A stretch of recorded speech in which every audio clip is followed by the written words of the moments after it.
This is Digital Asset Guy. Hey everybody, it is December 11th. Let's get right into it. I Trust Capital, my crypto exchange, well, it's not really an exchange, my crypto custodian of choice. Buy, sell, trade in an IRA or their new premium custody account where you get to hold crypto and have institutional grade custody. All you pay is a 1% trading fee. This company has changed my life. And nothing I say in these videos is financial or investment advice, but for me personally, I believe for me to not have crypto inside of an IRA, especially staked crypto, would be crazy to not take advantage of. iTrust allows you to do that. And their staff that they have, you can call most of the time on weekdays and talk to a real person, not a computer. And they get to know you by name, excuse me. Still fighting my allergies. Anyway, they get to know you by name, and they're really helpful. And you can just always reach them, and they just have really great customer support. It's not that way with a lot of other crypto exchanges. All right, today we've got a little bit of a green day. Definitely not a huge green day, but if we look at Bitcoin on the 24-hour, came up a little bit. We're at 89 and then came up to 93. But you know what though, really, I'm not going to get excited about it yet. If you look at it on the week, that's just going sideways. You look at it on the month, that's really just going sideways. The year, you could almost argue it's going sideways between 80,000 and 120. You could argue that. Especially if we're not done in this cycle yet, really. This may just be a really big correction. But if we look at it, zoom out on the year, it looks pretty normal with these pullbacks. Really, everybody just has their own interpretation. I mean, I would call this a rounded bear market, and I'd call this a bear market, but this was... I need to make my own term for this one. This was like a desert bear market where it was just like walking in the desert forever and ever. Don't think that's what we're doing now, but we'll see. So in my Facebook group on November 4th, I kind of realized I thought we were about to really come down more. We had the liquidation on October 10th. It was absolutely an unbelievable feeling. It was kind of exciting, though, to me, honestly, because I sort of realized that we were probably topping here, because instead of getting the Clarity Act, we got a liquidation. So anyway, after that, we bounced back up, and everything was kind of like, we're fine, aren't we? And I thought, think I'm betting on we're going into a bear market, and I went ahead and posted this and said the digital asset guy's dream would be $82,000 Bitcoin, 2,200 Ethereum, $1.49 XRP. So in bear markets or in downtrends, Bitcoin moves first as usual, and then alts move second. So I think alts are going to get down there at some point, but Bitcoin moved down first. And here is the chart to prove it. Just absolutely smacked 82,000. I just kind of picked that number, looking at the chart, doing my thing, just going with my gut. And I've been in this market a while and just happened to go right to 82,000. We'll have to work on the altcoins. I think they'll get there unless we're going to get a retrace.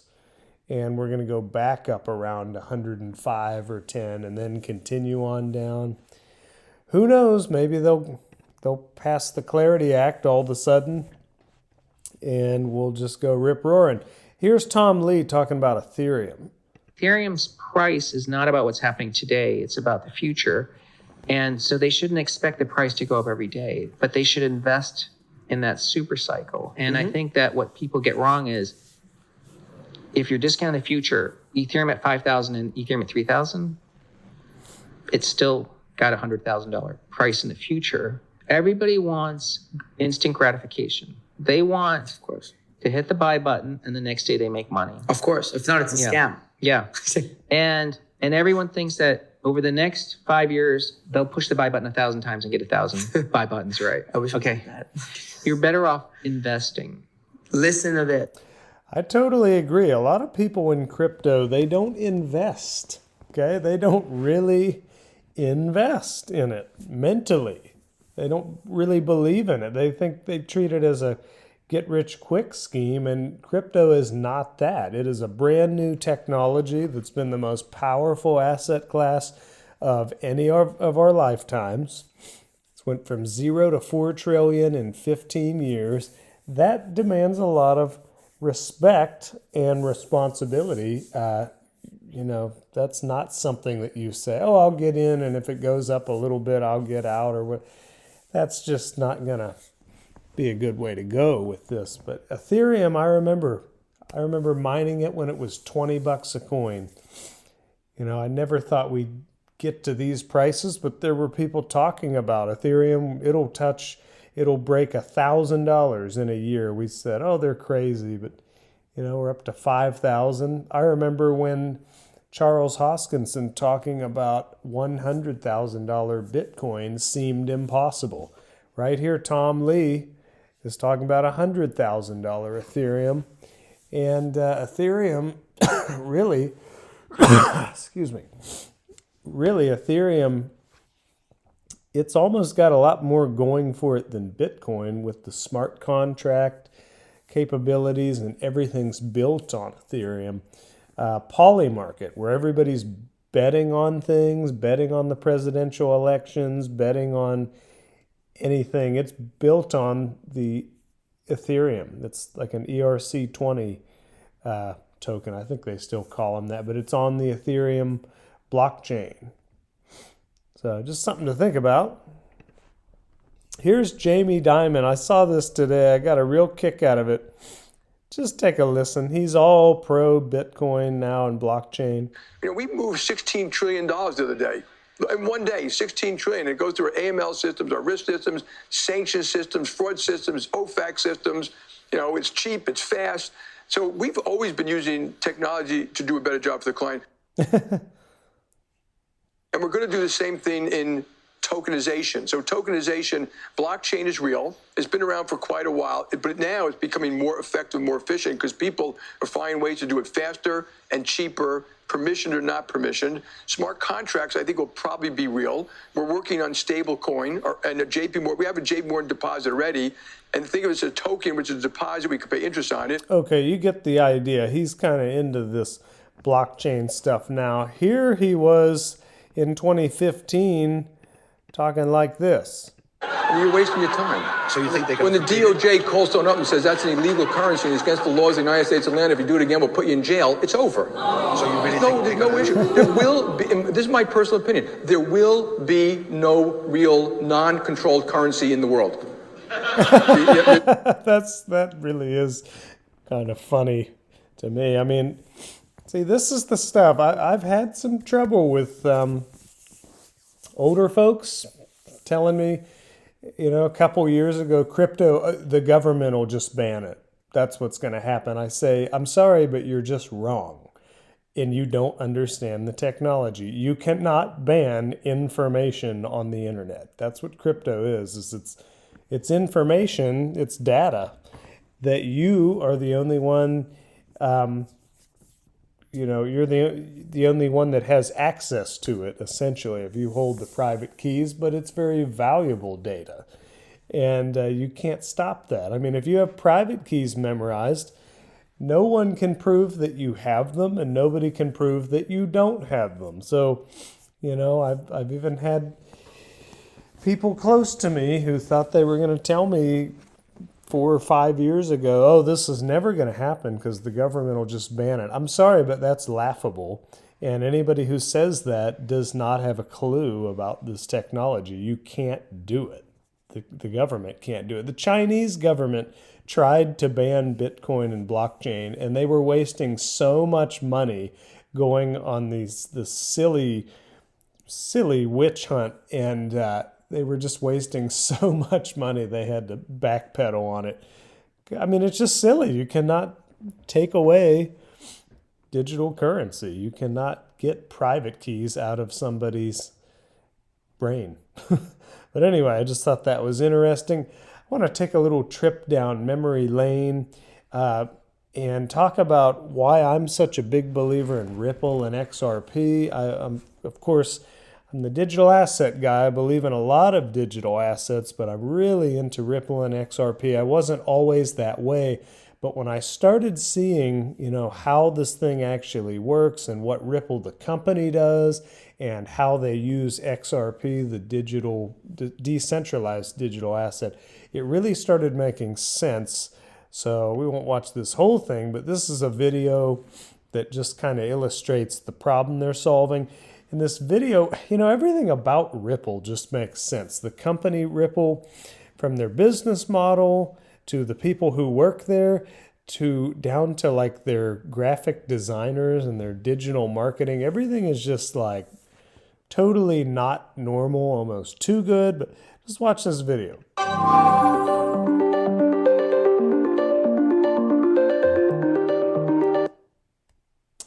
If it would load. At Ripple, we've talked a lot about the Internet of Value, our North Star of enabling money to move like information does today. But how does the Internet of Value translate into banking? It starts with your customers. Your customers' payment demands are changing, and the Internet of Value plays a large part in delivering on those demands. Across retail, SME, and corporate customers, as well as the emerging wave of platform-based businesses, they are demanding global transactions that are seamless, real-time, certain, and cost-effective. Yet today's global transactions fall far short of those expectations. That's because the current payments infrastructure is a patchwork of centralized networks, legacy technology, and different payment rails. It's disparate. The technology, systems of record, messaging, and rules are different from one network to the next. It's kind of like how before they were interoperable, you couldn't, if you had a Verizon phone, you could only talk to somebody else with a Verizon phone. If you were on AOL, you could only send an email to someone with AOL, things like that. Maybe that's not exactly how it worked, but, it's kind of like these are like the banks, and we all know that they're, you may do something right now and it's gonna not get done until the bank does it on their end. But basically, if they're all interoperable and using, XRP or the XRP ledger, it takes that friction out. So it's going to be really interesting, but it's all about interoperable mechanisms that work with everybody. I guess a better example is like, how now you can send something to someone through text or on like Messenger on Facebook or on Messenger on Instagram, or WhatsApp, how it has like all the options if you want to send something to someone.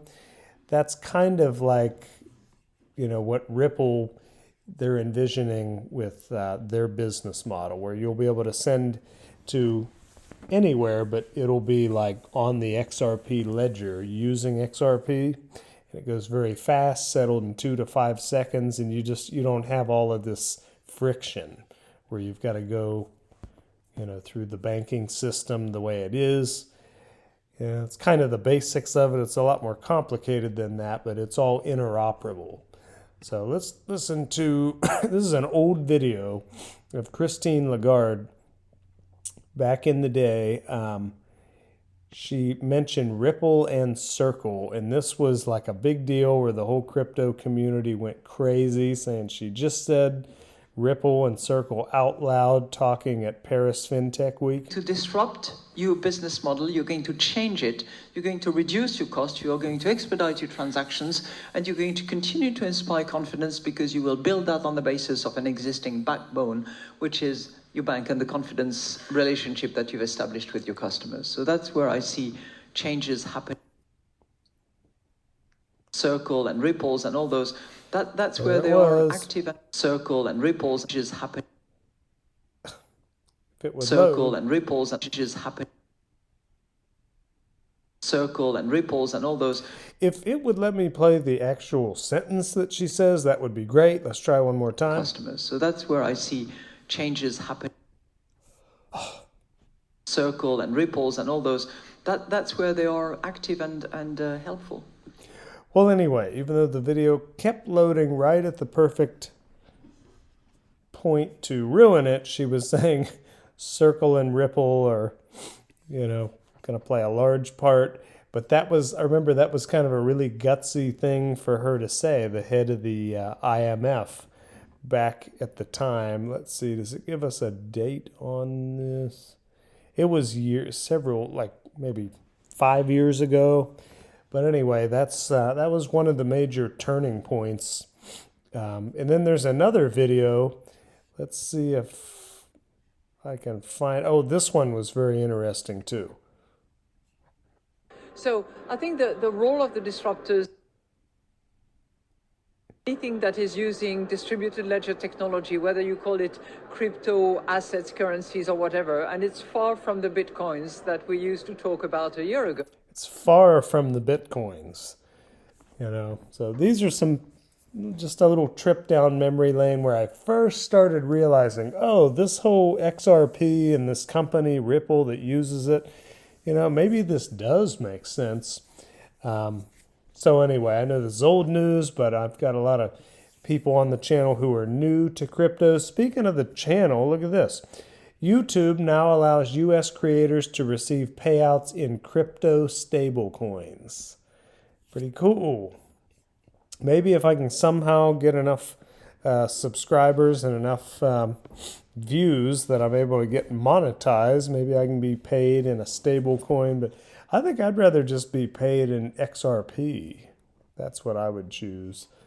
So, all right. Well, thank you for those of you who are watching. Please give me a like, subscribe, and comment below. Comment anything. What you like, what you didn't like, what you want me to cover, what's helped, what would help more. I just want to talk crypto all the time. Thank you for being with me. Digital Asset Guy out.